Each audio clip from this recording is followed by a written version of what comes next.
Hey guys, it's right here, and as there is a global tournament going on at the moment, one of the most important things in each global tournament is selecting the right deck. So today, we're going to be giving 5 of the best decks that you can use to dominate these global tournaments. I have decks for so many different playstyles, so hopefully in this video you can find one that fits you the best. One thing to note is that the free rewards actually max out at 19 wins, so pretty much all you have to do is get 19 wins, and honestly, you'll be good. So, without further ado, let's get right into the decks.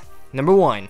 2.9 Expo. Oh man, the good old 2.9 back and better than ever. That is, if you're skilled enough. Now this deck is probably one of the higher skill cap decks that I will be featuring on this list. Obviously with all, the barb huts and tanks running around, almost any matchup has at least one soft counter to the Expo. However, what makes Expo so effective is its quick cycle. So utilize it to outcycle your opponent's counters, or to stack Teslas, or even to fireball cycle out your opponent's towers, which is definitely a method that you want to know when to do.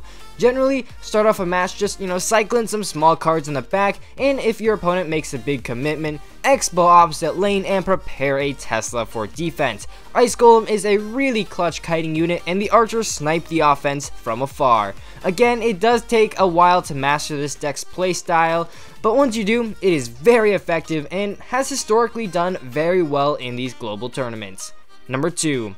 Balloon Freeze. Balloon Freeze is one of the most popular decks at the moment, and that's why it's so effective. Balloon is a card that not many people are used to countering, and it's also a card where one successful lock will sometimes secure you the game, meaning that there's a much higher chance that you can beat better players or hard counters. For this variant, you want to play very defensively at first, with cards such as Bowler and the Double Dragons covering pretty much everything.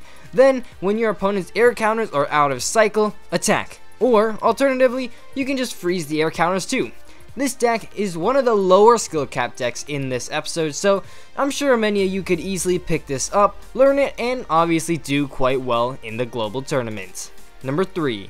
3 Musketeers. This is a deck with so many variants, and they're all very effective, but the one I'm showcasing in this episode is that bandit deck with the pump. 3 Musketeers are just so good in this meta, similar to Balloon Freeze, although it does have a little higher of a skill cap. Now with this deck, obviously you try to pump up in single elixir time and gain a massive elixir advantage to apply some crazy double lane pressure to overwhelm your opponents. It's very important to protect those pumps, and oftentimes a good strategy is to start off with those 3 Musketeers to bait out your opponent's big spell, freeing you to pump up.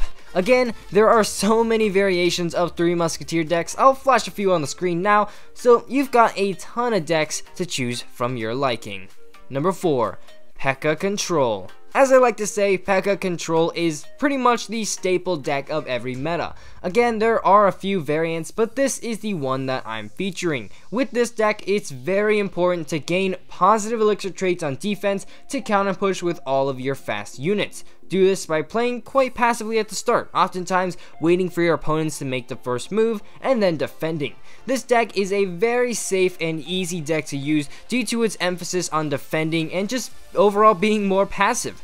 Of course, if your opponent does make a big commitment, don't hesitate to spam the other lane. Other than that, it's pretty simple. Again, just err on the safe side and I'm sure you'll do just fine. Number 5. Mortar Bait. Mortar Bait is a deck that also has a bit of a higher skill cap to play, but it's definitely not incredibly hard to learn either. Like any bait deck, the point of this deck is to constantly apply pressure and bait out your opponent's small spells. In addition, combining this deadly archetype with Siege just provides a nightmare for your opponents. Now what's so great about this combo is that, if you encounter a Siege counter, then play the deck more like a bait deck, and if you encounter a bait counter, then play the deck like a mortar cycle deck. This versatility is very useful when it comes to playing this deck effectively. With this deck, I generally like to start off with small pushes at the bridge, maybe spear goblins or splitting the goblin gang, and trying to determine what spells your opponent has and what matchup you are against. After that, a general rule I like to go with is to play more bait against the heavier decks and to play more offensive mortar against the cheaper decks. Of course, never underestimate the power of the defensive mortar. It has a respectable amount of hit points and can snipe things from halfway across the arena. So there we go, 5 of the top decks to use in global tournaments. Now, these were in no particular order, and all 5 of the decks obviously have their own strengths and weaknesses. So if any of these decks interest you, go ahead and give it a shot. You never know if you'll absolutely fall in love with one of these decks. Now, of course, you might have to practice a bit before going to the global tournaments. After picking up a deck, try it out in a classic challenge or 2 first so that you can get a little feel of how the deck works. You do not want to be unprepared going into these tournaments. But unfortunately, guys, that's all I've got time for in today's video. If you enjoyed, please leave a like down below, as well as a subscription to my channel. And as always, this is Legendaray, and I'm signing off. See you guys next time.